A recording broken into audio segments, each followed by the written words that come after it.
Welcome back, my dear brothers and sisters, respected viewers. Joining us tonight is a distinguished scholar and researcher, Sheikh Muhammad Hourani from Melbourne, Australia. Sheikh Hourani is renowned for his deep understanding of Islamic history and the life of Ahlul Bayt, salawatullahi wa salamu alayhim ajma'in. Sheikh Hourani, thank you for joining us tonight. We are honored to have you on our show, Sacred Insights.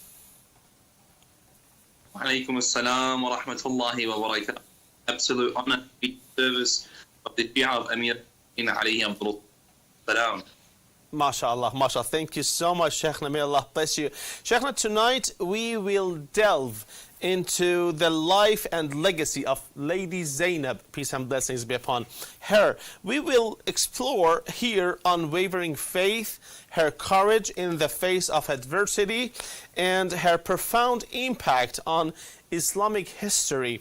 So in this regard, one of the questions that is what quality such as her patience, courage, and wisdom, and how can we embody these virtues in our life today? Please.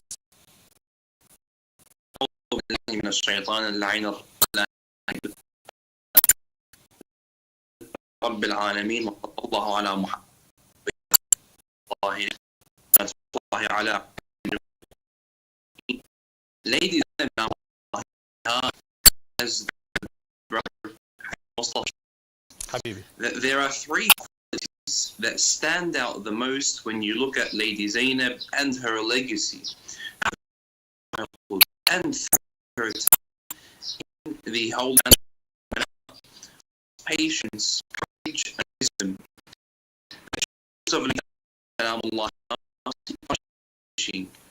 Because everything that she witnessed, everything that she experienced remained in the form of a beauty in the eyes of a woman, as in choosing the words that she delivered, in choosing the words that she delivered in the sermon in front of Yazid is absolutely astonishing. And this is the daughter of Lady Fatima salamullah alayha. Indeed, she the is. daughter of Rasulullah sallallahu alayhi wa alayhi. So she displayed these characteristics in front of a very, very dictatorship form of government. Definitely. Thank you so much. Actually, we are celebrating the this great occasion on the occasion of her birth anniversary. Another question which arises is that how can we honor Lady Zainab's legacy? Sorry, brother Mustafa, I can't hear you. I'm sorry. I'm saying that on the occasion of her birth anniversary, how can we honor Lady Zainab's legacy, particularly her unwavering dedication to truth and justice? Please. There are three things that we can do that will be able to enable us to take her stance as a to us. Number one is educating our extremely important that an individual educates themselves, either it come through Islamic group, either it come through Islamic history. Educate ourselves will help us be more aware in the face of oppressor. And go back to the narration of Imam Abidin. He describes her as being a scholar. This shows you the importance of knowledge, because having knowledge helps one develop insight, and having insight helps one become strong in the face of oppression. Sure. Number two is engaging in social justice causes. What does this mean? When you look at the way that Lady Zainab salamullahi alayha avenged Imam Hussein's blood, if you look at the way Lady Zainab salamullahi alayha stood up for the oppression that took place, it is a message for us today to engage in social justice. In a sense, help those that are oppressed, Sure. help those that need support, help those that need a voice. And that's what Lady Zainab salamullahi alayha, her entire message was. You tried to remove the voice that we had. However, our voice will always remain strong. Our voice will always remain loud through standing up for social justice. And number 3, the importance of truthful speech. This is something that is very neglected, unfortunately, in the society that we live in. The concept of truth.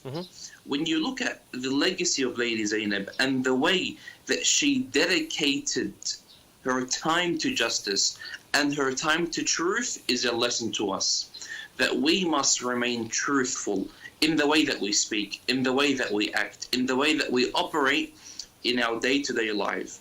So choosing the words that we use, choosing the information that we provide, it needs to be of a truthful source. And that's why right now, over 1,300 years, the remembrance of this blessed woman remains because of the truth that she spoke, because of the stance that she took in relation to social justice and in relation to the knowledge that she had. Salamullahi alayha. MashaAllah. Thank you so much for your answer. And for the last question in this part, how did Lady Zainab's upbringing under the guidance of her parents, Imam Ali alayhi salam and Lady Fatima al-Zahra salamullah alayha, influence her strength, compassion, and leadership, which we celebrate today? Amir al-Mu'mineen alayhi salam, based on the plethora of narrations, the most easiest and simplest of examples are his words from Nahj al-Balagha, where he speaks about many different trials and tribulations that an individual could potentially experience in their day-to-day life. From the trials of the dunya, from the trials of the nafs, the soul, everything was mentioned. And from the justice that Amir al-Mu'mineen alayhi afdal salati wassalam displayed, I will give you a quick narration. One day when the servant of Amir al-Mu'mineen Ambar went out and whipped a man an extra whip than what the man originally deserved. Yep. The man goes to Amir al-Mu'mineen and he says to him, "Oh my master, I was whipped an extra time by Qambar." So then the narration says Amir al-Mu'mineen goes to Qambar and he asks him, "Is it true that you whipped this individual an extra time?" He says to him, "Yes, O Amir al-Mu'mineen." So Al-Allama al-Majlisi rahimahullah mentions that Amir al-Mu'mineen ends up whipping Qambar the extra amounts of whips that he whipped the individual. This is the justice of the Ahlul Bayt alayhim afdal salatu wassalam. When Lady Zainab witnesses this, from her father on one side, the ruler of the Islamic Empire, and the way that he displays this justice, and on the other hand, you see her mother Fatima salamullah alayha, who her right was usurped, who her house was attacked, and the way that she eloquently leaves her house, goes to the mosque of Rasulullah and delivers her famous sermon, Al-Khutbah Al-Fadakiyya, the sermon of Fadak.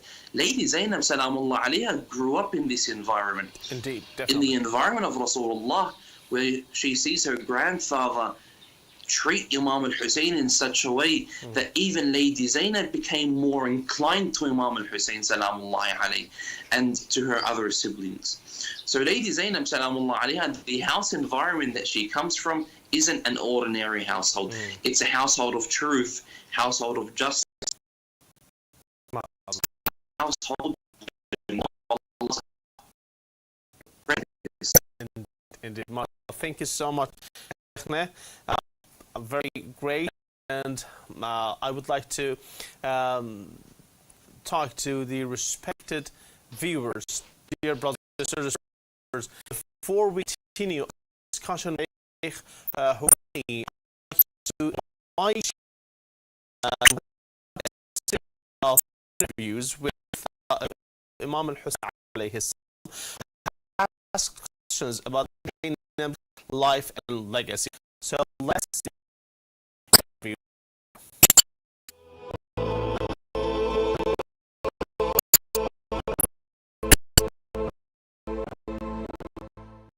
أنا أتعرف على السيدة زينب السلام. أحب أعرف عن السيدة زينب زينب أخلاقها وتعلم منها. بحب السلام، أحب لأبا الفاضل ولعلي لأهل بيته كلهم يعني. Of the Hashemites. I ask you, why was she given this name? Why was she given the name Aqilatu Bani Hashim? If you look at everything that took place in her journey, especially the journey where she was taken as a captive, number one, she maintained the title of being an adornment of her father. Everything she did, she displayed Amir al-Mu'mineen. Everything she said, she reminded the people of Amir al-Mu'mineen. Everything she alluded to was that in which Amir al-Mu'mineen alayhi afdal salati wassalam had one day called to. Therefore, she is the beautifier of Amir al-Mu'mineen. She is the beautiful daughter that spread the message of Amir al-Mu'mineen.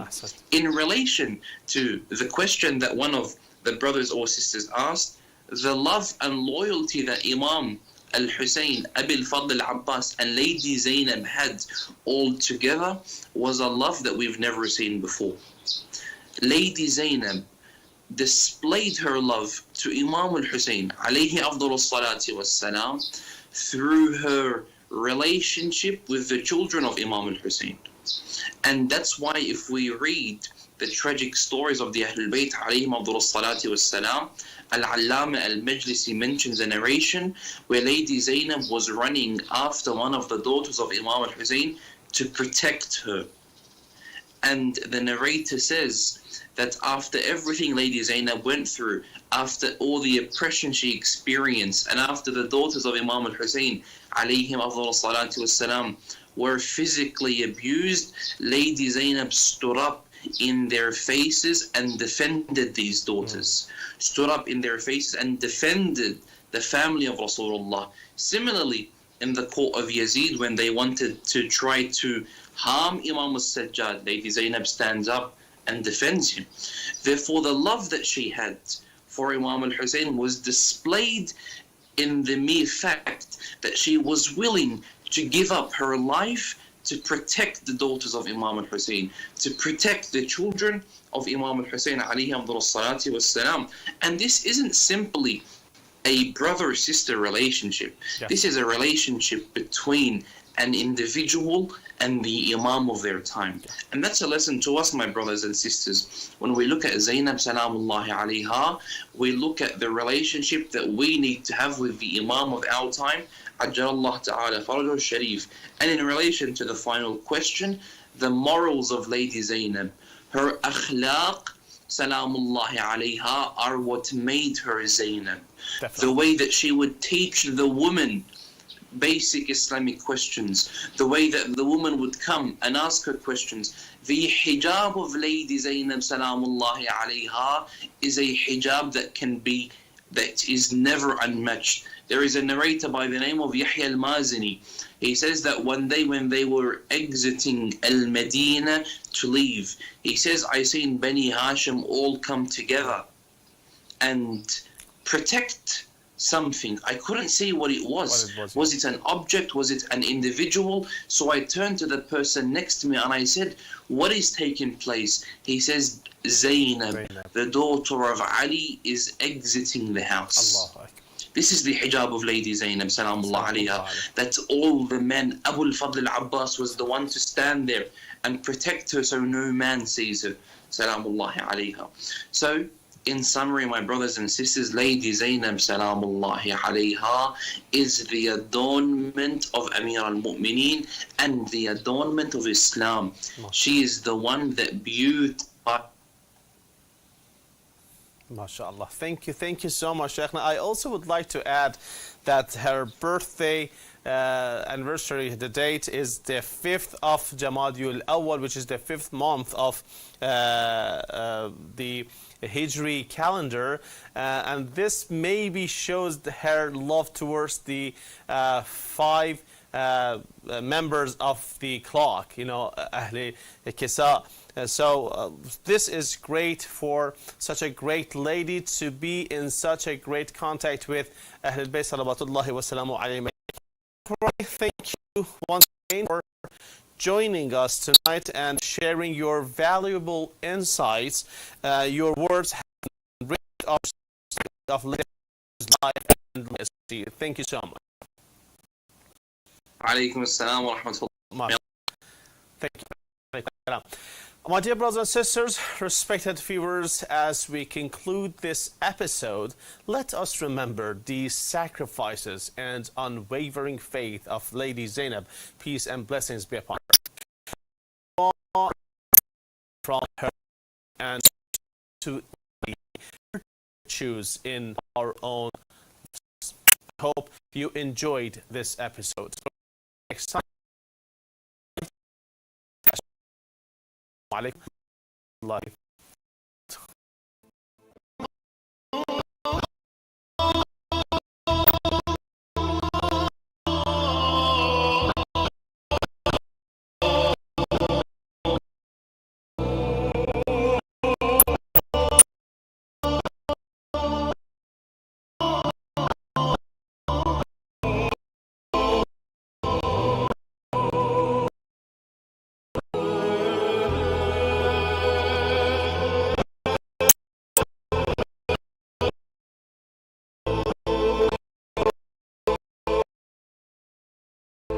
You first and foremost, I wish you Khushali Mubarak on this happy occasion. And you first and foremost, I wish you Khushali Mubarak on this happy occasion. And I pray that we have the opportunity to one day sit under the dome of Sayeda Zainab and celebrate such an occasion. Inshallah, and we send our congratulations to Imam Sahib al-Asr wal-Zaman for this beautiful occasion, the Lady of Patience, this great lady, the daughter of the household of prophethood and imamat. And we ask Allah that we receive her intercession on the Day of Judgment and we receive her aid in this world, inshallah. Now, when it comes down to this lady, there are so many elements and realms which we can look at her from. The first thing I think we should start with is her name. Why was she named Zainab? When we look into the story of Lady Zainab, many people assume that she was given a normal name, that name Zainab and whatnot, but when we read the narration of her birth, we see that it was something extraordinary. When Lady Fatima gave birth to Sayeda Zainab, she told Amir al-Mu'mineen, name this child. He said, I will never dare to name this child before the Holy Prophet, peace be upon him, does. The Holy Prophet, peace be upon him, arrives after he was at a travel. When he returns, they ask him to name this child, to name this daughter. And then he said, مَا كُنْتُ لِأَسْبِقَ رَبِّي تَعَالَى. I will not name this child before my Lord does. فَهَبَطَ جِبْرَائِيل. Jibra'il descends.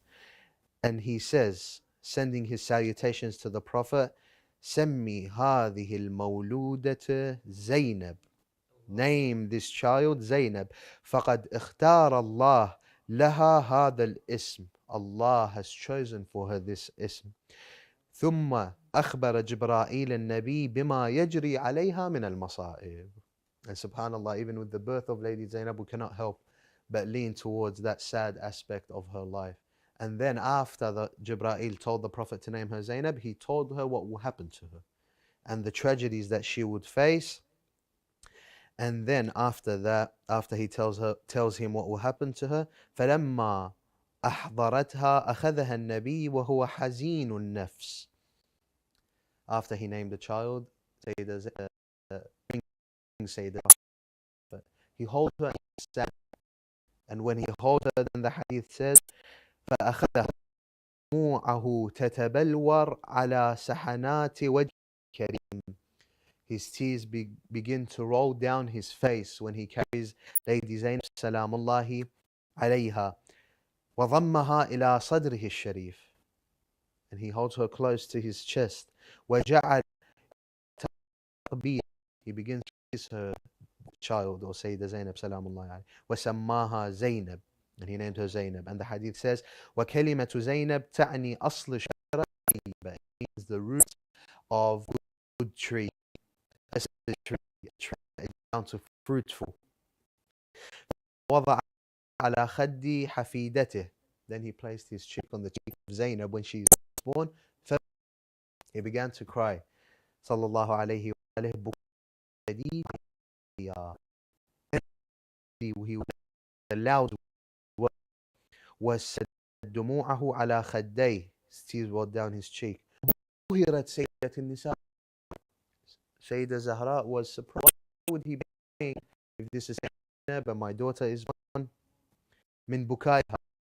فبارك قائل. She tells the Prophet, ما يبكيك يا أبتي? What makes you cry, O father? لا أبكى الله لك عينا أبتا. May Allah never make you cry. May you never see any evil. Then the Prophet responds, فأجابها بصوت خافت, with a low voice. He responds to her and he says, يا فاطمة اعلمي أنها حيثما دار. It revolves around him wherever he goes. The truth is with him. Why? Because a Siddiq is someone that is immersed in the truth to the point where he becomes a compass for the truth. And this is only given to specific representatives of Allah. Not everyone has this level. When we read in the Quran, only a handful of people have the level of Siddiq. Maryam is a Siddiqa. Ibrahim is a Siddiq. Very, very specific people are Siddiq. Of them is Lady Zainab Salamullahi alayha. And another title, Al-Aqila. Aqilat Bani Hashim. This has been only specific to Lady Zainab. If we notice, As-Siddiqa, that's also for Sayeda Zahra, for Amir al-Mu'mineen, As-Siddiq al-Akbar. This is specific for Lady Zainab because every time we say Aqila, what's the first thing we think about? First person we think about, Lady Zainab. And Aqila comes from Aqil. Aqil meaning intellect. That her intellect makes her see the truth as it is. Nothing will shadow her vision, her foresight, her knowledge. This also comes from aqil or aqila. And another meaning for it is aqil or aqila is the woman leader of the tribe. The woman leader of the tribe or the lioness of the tribe. That when things come tough or things get tough, the lioness is the one that stands forward and she protects her pride. And just the way you see this in Karbala, I also wanted to ask you, the secondary interpretation you often hear for Zainab is they break the name into Zinat and Ab. Zain and Ab, the adornment of her father. Could you break that down a little bit? Say Zainab's relationship with her parents. Going into that aspect of, if you look into the short periods of time she had with both parents, especially with Sayeda Zahra, there are many things which we realize that she has the traits of her mother, even though she had very few years with her mother. The aspect of being able to speak the way her mother spoke, the aspect of being able to maintain the decorum and the hijab even when it's being restricted from you, and being able to speak in a way that the enemy is frightened that though you are a woman, you speak in this way. And also from her father, the way she was able to maintain that sabr and being able to understand the aspect of seeing her father stay silent in certain times, the same way she stayed silent in certain times, but she stood up when it was necessary to stand up.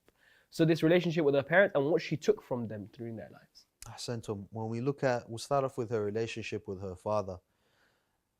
She, salamullahi alayha, embodied her father's eloquence in speech. The eloquence in speech is something that Ali ibn Abi Talib alayhi salam was known for, actually. The Prophet would mention this. Amir al-Mu'mineen's aura was present with Lady Zainab salamullahi alayha. And we see in her relationship with him, Hadlam ibn Kathir was a man who lived with Amir al-Mu'mineen alayhi salam for a long period of time. And I believe he was neighbors to a degree with Amir al-Mu'mineen. And he narrates this. He says, وَرَأَيْتُ زَيْنَبْ بِنْتَ عَلِي. Oh, sorry, this is Hadlam ibn Kathir. Sorry, this is the person that saw her in Sham or in Kufa. The person I was talking about is Yahya al-Mazini. Hadlam ibn Kathir, he says, when we saw her in the state that she was in, shakud, a state of humility, a state of embarrassment, what she was in. But what he says, وَرَأَيْتُ زَيْنَبْ بِنْتَ عَلِي وَلَمْ أَرَ خَفْرَةً أَنْطَقُ مِنْهَا كَأَنَّهَا تَفْرُغُ عَنْ لِسَانِ أَمِيرِ الْمُؤْمِنِينَ. I have not seen a woman so eloquent in her speech. It is as if she is talking with the tongue of Ali ibn Abi Talib. She is using the tongue of Ali ibn Abi Talib. And then he says, وَقَدْ أَوْمَأَتْ إِلَى النَّاسِ أَنْ اسْكُتُوا فَارْتَدَّتِ الْأَنفُسِ وَسَكَنَتِ الْأَصْوَاتِ. He says, and when she wanted to speak, she gestured. She didn't speak. She gestured for everyone to be quiet. He said, the souls were taken aback. And instantly, sound was cut off. They said even the bell that was connected to the neck of the cow stopped.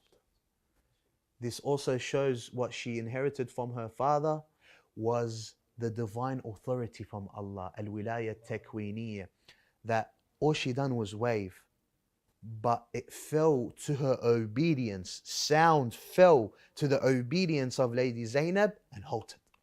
When we see this with her, salamullahi alayha. And then we would see the relationship with Amir al-Mu'mineen.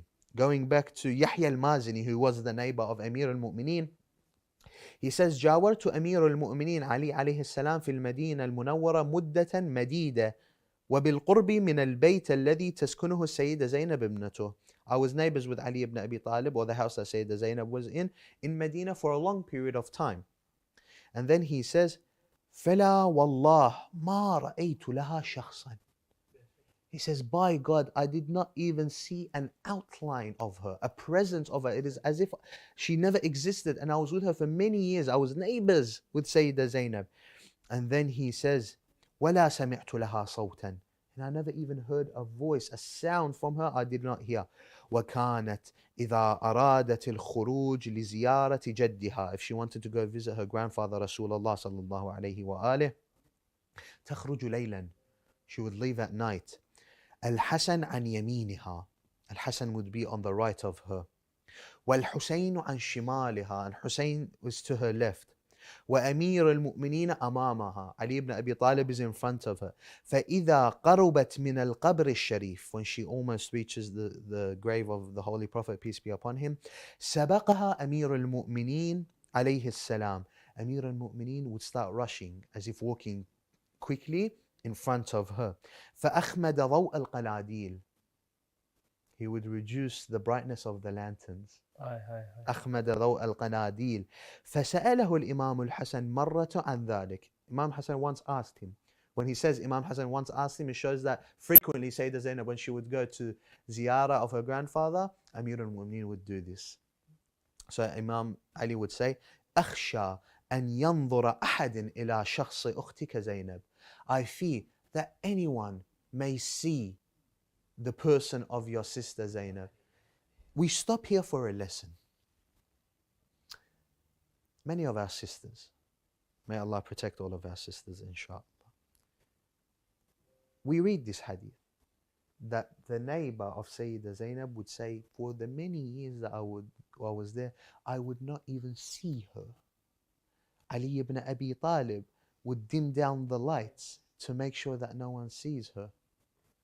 And as Sayyidah Zahra would say, the best thing for a woman is for no man to see her and her to see no man. Now, of course, this is almost impossible in today's age. But to the degree that we can do is to at least maintain the correct hijab. And Sayyidah Zainab is the perfect example. Well, someone may say, then how come Sayyidah Zainab stood up and spoke in front of the men? Just to comment on that aspect, I think if you go back in two things that you've mentioned, and just to quickly dissect one of those things, is that if you look at the way they left from Medina, and then if you analyze that, a lot of people don't realize that what you mentioned, for example, with the neighbor, Imam Hussein's dignity and the way he made the women leave. And many people don't even read this part of the riwayat, is that when they were leaving Medina, Imam Hussein made all the men stand in like 2 rows. And they lifted a parda, a white parda, and everyone was like, what's Imam doing? And then he would announce the name of the women one by one, one by one, one by one. And slowly the men would go and collect whoever the woman was, if it was their mother or their sister and stuff, and accordingly they would put them up on the thingy. And the dignity was such that when he reached Sayyidah Zainab, he first told the 2 sons of Sayyidah Zainab, and Sayyidah Zainab's 2 sons went, and Sayyidah Zainab said, no, this is, my sons cannot be the ones to put me onto my camel. Everyone was shocked to that. You're telling your 2 sons. Then she said, no, maybe you want Imam al-Hussein myself. So Imam al-Hussein himself went. He said, no, I can't have Imam al-Hussein today. Then Abu al-Fadl Abbas went. And they were shocked because they've never seen this woman. Normally, they wouldn't even know that she's coming out. But because Imam al-Hussein is announcing, the people are realizing that somebody is coming. Aqil al-Bani Hashim is leaving the house. And Sayyidah Zainab, this is a line that breaks my heart, but makes you realize that the dignity that she had for herself, but the dignity she had for her Imam. She says that on this day when I'm mounting my camel, I want it to be that the one on 11th of Muharram will help me mount my camel is the one that mounts my camel. So Imam Sajjad had to go help her mount the camel. But until that day, people had never heard the voice of Sayyidah Zainab. Never even saw her. So the dignity that she maintains. And then going on to the point of in the Darbar of Yazid, the riwayat say that, and there's many riwayat that say that people didn't recognize who this was because they didn't know what the daughters of Sayyidah Zahra looked like. They didn't know that the daughters of Zahra had such beauty and aura because they'd never been experienced and exposed to it. So even Hind, who worked in the house, she was the wife of Yazid. It took her a while to realize this is Zainab, even though she had seen her face as a woman. So how can these people have recognized who Sayyidah Zainab was? So this dignity and decorum, like you said, a lot of people don't appreciate it today. So it's difficult, but I think it's very important to highlight the fact that not just the voice, not just the shadow, but let alone this, but the aura of Sayyidah Zainab wasn't understood till that day.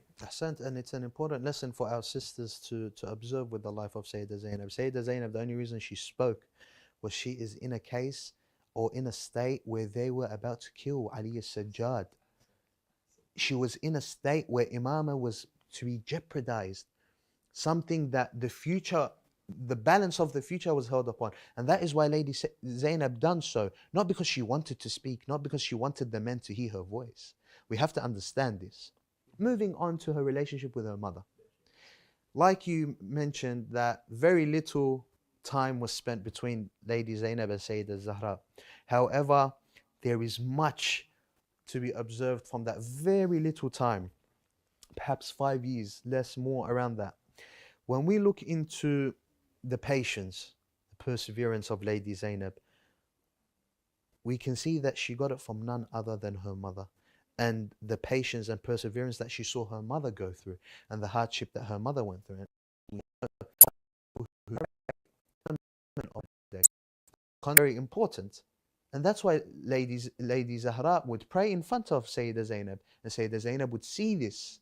It would become a part of her, it would mix with her blood, this worship of Allah, to the point that it become etched in her to never leave the worship of Allah, even if her brother was slaughtered, even if her children were slaughtered, even if her family was slaughtered.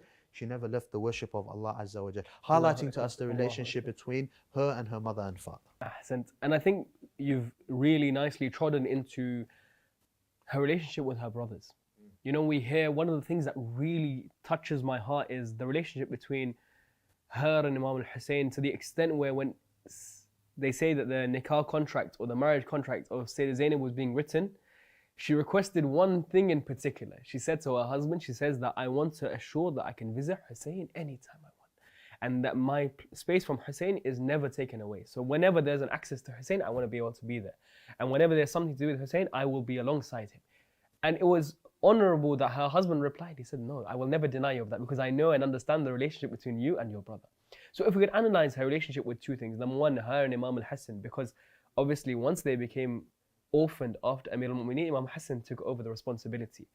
And her hands were placed into the hands of Imam al-Hassan on the night when Amir al-Mu'mineen was struck. So it's one of those ones where the responsibility Imam Hassan took over, and the relationship of her and Imam al-Hassan, to the extent where she had to be the one to take out those arrows from his body. And then going on to how that prepared her for Karbala and her relationship with Imam al-Hussein. When we look at after the martyrdom of Amir al-Mu'mineen alayhi salam, Imam al-Hassan took the role of the fatherly love, and he gave that to his sister Sayyidah Zainab, and he would care for her greatly. And as we know, the hadith, it says that the older brother is like the second father. He's like the second father, especially when he has that fatherly love and protection, especially for a younger sister. That tends to be a very special relationship. And we see this highlighted when Imam al-Hassan alayhi salam was in his final stages. They say as he was coughing up his insides because of the poison. The hadith says, أن الإمام الحسن عليه السلام لما وضع الطشت بين يديه وصار يقذف كبده من أثر السم. التي سمته به زوجته جعدة, the poison that his wife Ju'da at the time poisoned him with. بنت الأشعث بأمر معاوية لعنهم الله. Imam al-Hussein was there. Imam al-Hassan was still vomiting from the poison in front of Imam al-Hussein, in front of Abu al-Fadl al-Abbas. These are his brothers at the end of the day. So it was normal for that to happen in front of them. And even we have the conversation that took place, and Imam al-Hassan, as he was in the state that he was in, he sees Imam al-Hussein crying over himself. He says, "Why are you crying, Abu Abdullah? La yawm ka yawmi Abu Abdullah." But despite that, he was still in that state. But then the hadith says, لما سمع بقدوم أخته زينب, when he heard that Zainab was coming, أمر وهو بتلك الحالة برفع الطشت إشفاقا عليها, that he was vomiting into a bowl of sorts. Yeah. But when he heard Sayeda Zainab was coming, he told Hussein, remove it. I don't want her to see the state that I'm in. I don't want her to see. The same way Amir al-Mu'mineen stood alone, Imam Hassan tried to do the same. They could not bear to see Sayeda Zainab see the pain that she is going through, let alone seeing Sayeda Zainab go through any form of pain. And we see this after the death of Imam al-Hassan. What does Sayeda Zainab say?